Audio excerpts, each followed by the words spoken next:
Welcome back to the podcast, guys. Today we'll be reading The Sounds of Nightmares, Chapter 2, Part 3, A Penance at the Bathhouse. Sit back, relax, and sink into a world of nightmares. I'd like you to gaze into the spiral, watch it sway, back and forth, back and forth.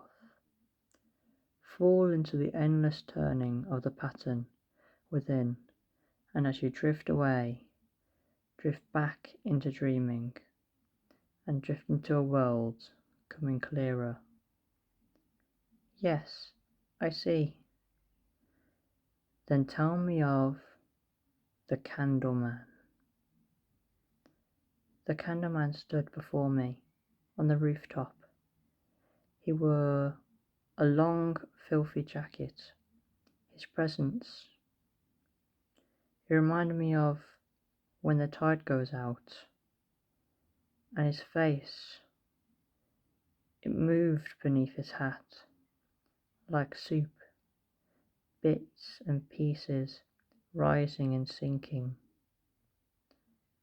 Wait, I can see a little clearer and a little better now. His eyes are long slits, skin rough, sagging like melting wax. He didn't speak, but somehow I knew. The Candleman wanted me to open myself to this place.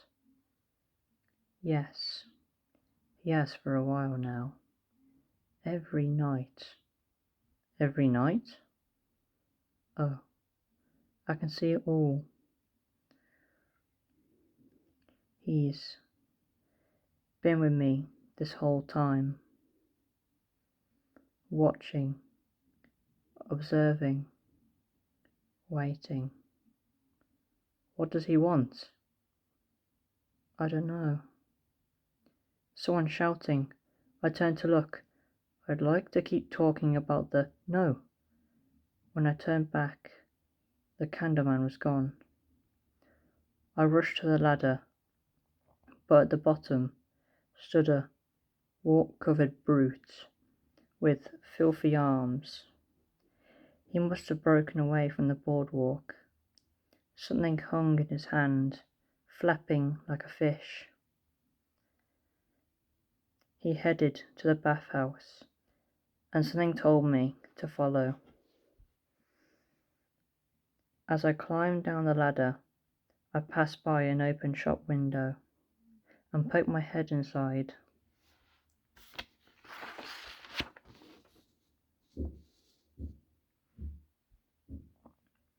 The merchant spoke in a raspy voice.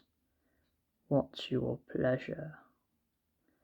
A desperate moan came from the customer, and he said, Suds to cleanse this profound skin.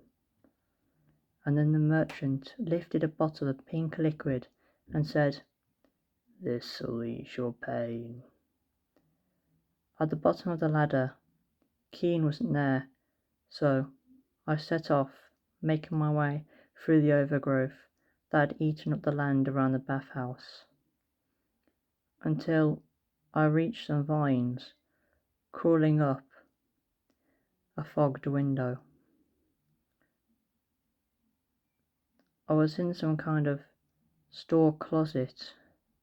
The shelves were lined with cleaning chemicals and brushes, sand buckets.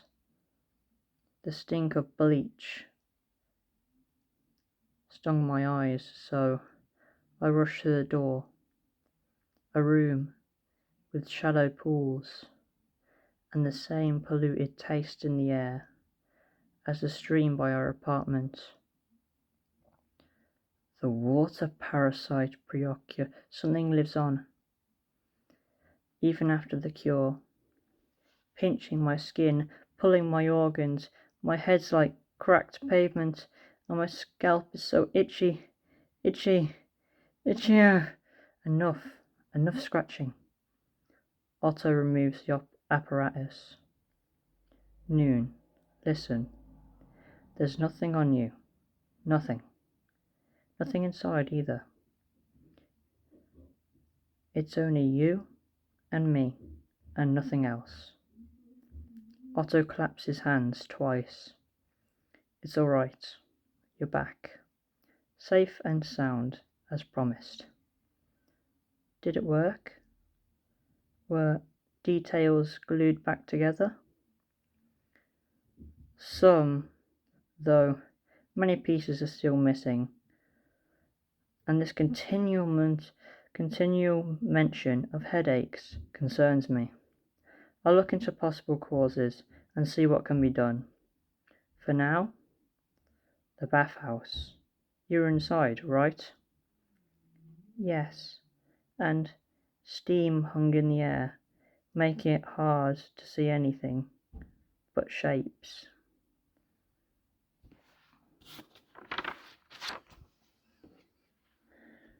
That is the end of Chapter 2, Part 3, A Penance at the Bathhouse.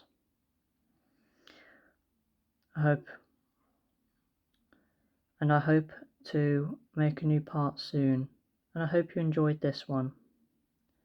Goodbye, my little ones.